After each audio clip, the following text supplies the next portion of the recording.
Hello, I'm Robert, and continuing this talk about did Viking discover life? The Viking landed on Mars. Did it discover life way back in the 1970s? And just a quick recap, then what we know so far is that the other instruments on Viking, then they would have not been able to detect life on Mars. And because the conditions there are so much more inhospitable than was expected, that they thought there would be either one way or the other. Either there wouldn't be life there, or there would be abundant life, and it'd be quite easy to spot.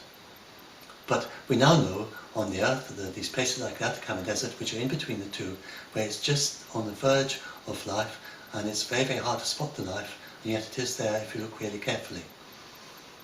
So we now think that if there is life on present-day life on Mars, that it would be like that, and maybe even harder to spot than in the Atacama Desert.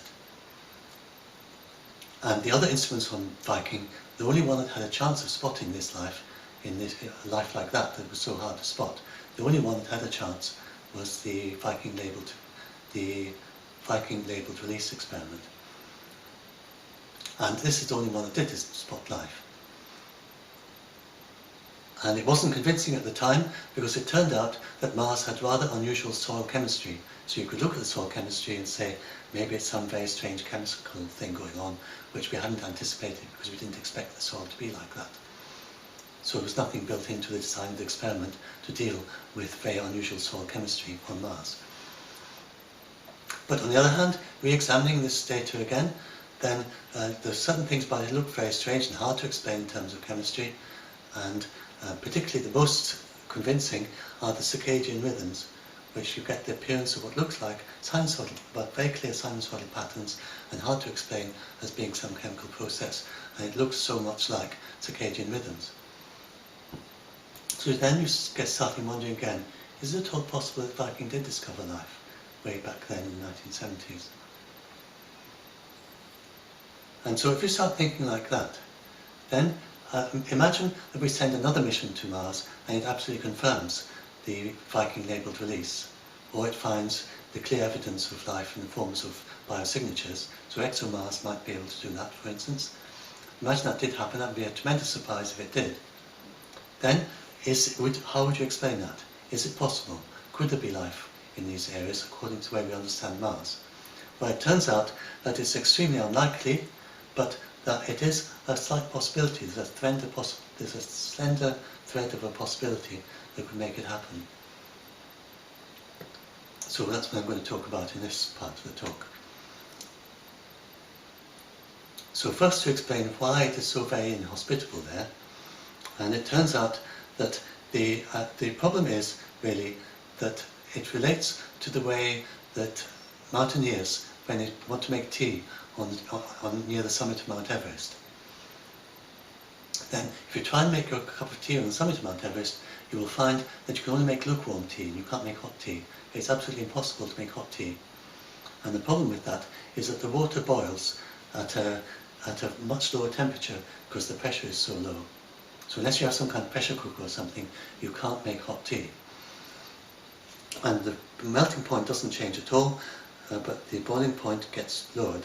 So when you get to Mars, then on the surface of Mars, then the boiling point is only 5 degrees centigrade, where Viking landed. It varies a bit over the surface. Sometimes it'll just strain, you can't even melt at all, just go straight into the atmosphere. In other places it'll be a little bit higher.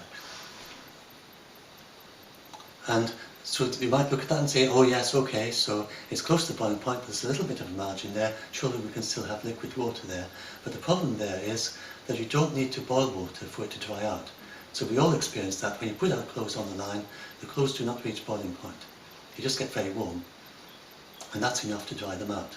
So on the surface of Mars, any water would be within 5 degrees centigrade of the boiling point if it was anywhere near in the Viking area. That means it should dry out very rapidly, like clothes on a very, very hot sunny day. And then it's worse than that. Not just water would dry out, but also ice would as well. So the same process of evaporation, it happens in ice as well. And so the ice below the surface of Mars, then in the equatorial regions, then it would evaporate straight into water vapour without melting first. And the colder the ice is, the slower this process would go on. But nevertheless, even if it's minus 20, even if it's minus 50, then still this process would be going on. And it just gets slower and slower the colder it is. So the geologists studying this, they work out that over geological timescales, hundreds of thousands and millions of years, then the surface would gradually dry out deeper and deeper and deeper. And the way it works, if you're very deep, then the ice evaporates, then it condenses again, evaporates, condenses again to ice, and then it goes all the way up to the surface, eventually it escapes. And that is how it would work. So if Mars had permanently at this axis now, which is similar to the Earth one, just by coincidence, then it would be very, very dry in the equatorial regions. Well, it turns out that there is a possibility of ice there, because from time to time, then the equatorial regions, they tilt over until you actually get the Mars axis tilts so far in a somewhat erratic fashion, and it's mathematically as chaos, you can't predict exactly when it's going to go tilt quite so far. Then it tilts so far that you get equatorial ice sheets. And you get snow falling in the equatorial regions, and the poles are warmer than the equator. So that is the mechanism by which the equatorial regions will get replenished with ice. And it actually turns out that there is ice, quite possibly, in the equatorial regions, but only in tiny patches. So this was a discovery of one of the ESA orbiters using ground-penetrating radar. And it got a radar signature which looks like ice in certain patches in the equatorial regions, but tens of meters below the surface, so not right up on the surface. So all of this is sort of tantalizing, but it's not really what we're looking for. It doesn't seem to explain how you could have ice right up where Viking is, so right up on the surface. So this ice would be kind of trapped layers. And so another line of investigation, so you have the warm seasonal flows on the surface of Mars. And this is the clearest evidence of that there actually is liquid water on the surface of Mars. So people who are saying, and they've been saying for years, it's absolutely impossible to have liquid water on the surface of Mars. Well, you go and look at it, you get this very clear evidence what looks like, what else could it be but liquid water? And so you've got to come up with some explanation. Now the thing that makes it so look very like liquid water is it only forms when temperatures go above 0 degrees centigrade. It forms on sun-facing slopes, and both of those rule out carbon dioxide. It can't be a dry ice phenomenon, and there's no connection at all with winds and dust storms. So it doesn't seem to be a wind phenomenon either. So you do get seasonal changes due to the wind, but this is not, as far as we can tell. And so the water, it starts off as short streaks in the early spring, and it expands over the surface. Very hard to imagine wind effects doing this. Expands over the surface all the way through the summer, and then in the autumn it cools, it dries up and disappears. Well, it fades away, to use neutral language, and disappears. And the only models that people are looking at for this involve water. And the big question though is how can there be water there? Okay, it's not so impossible that if there's abundant supply of water and if it's cold and a bit salty, it's not too surprising that it could be able to survive long enough to create these streaks before it kind of fades away. But that means that you've got water coming down continually, forming these streaks from above. So you think quite a lot of water needs to be supplying it from above to create these streaks on these very steep mountain slopes. And then the problem is, how do you feed? Where does this water come from? So this is very similar to the geological problem of the ice. That the ice drying out deeper and deeper, you've got this problem here, that the water, wherever it comes from, it's disappearing down the slopes all the time. And they would eventually all get used up. So if you had this kind of ice sheet that has somehow got left over from the time of the equatorial ice sheets, that was underneath the rocks there, then would get used up eventually by these warm seasonal flows.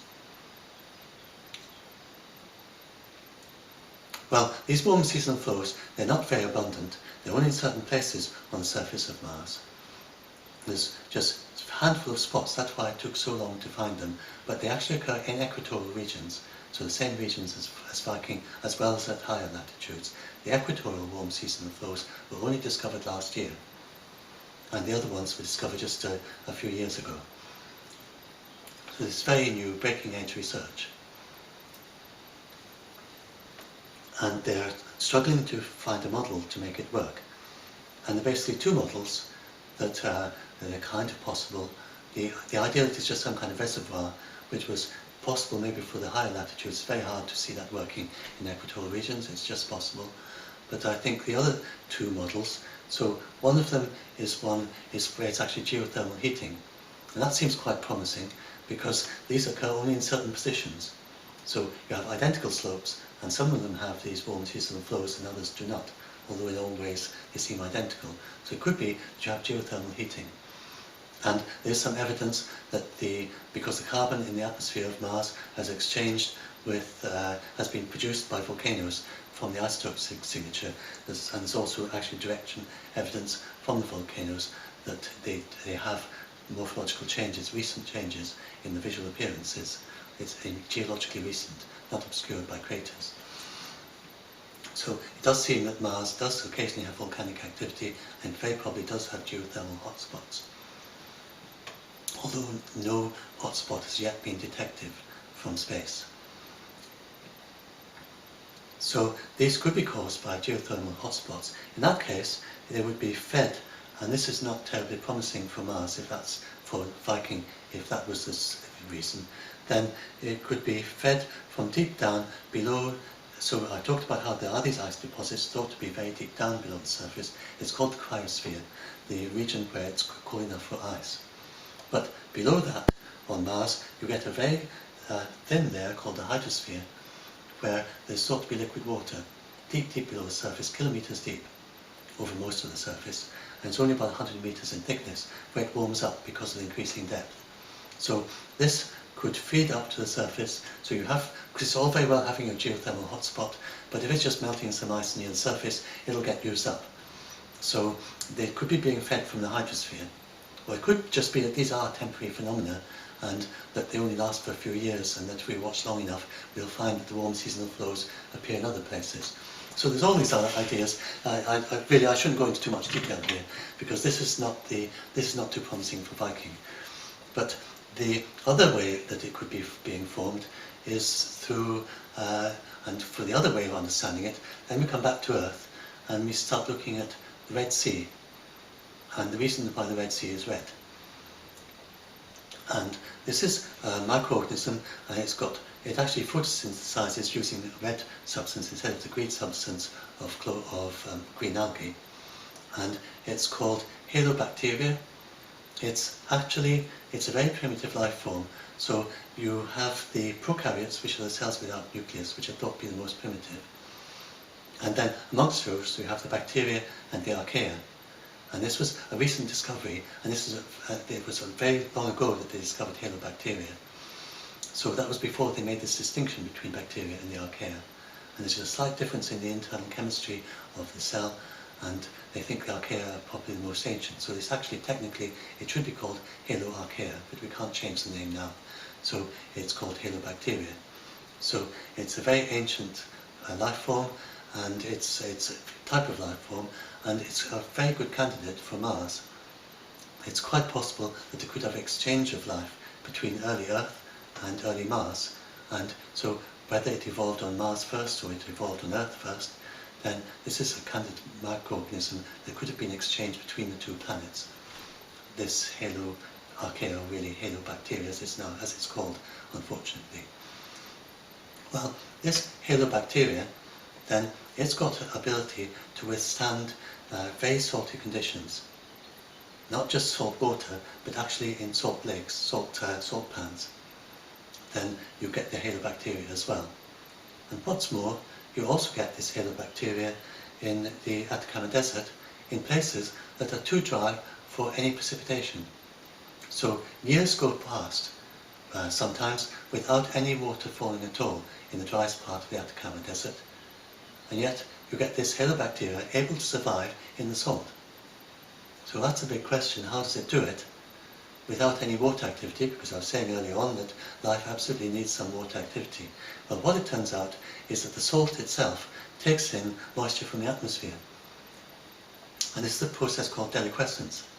So when you have deliquescing salts, then it just takes a little bit of water, so it just gets slightly damp, but that's enough so that there's enough water activity so this halobacteria can grow there and it can reproduce.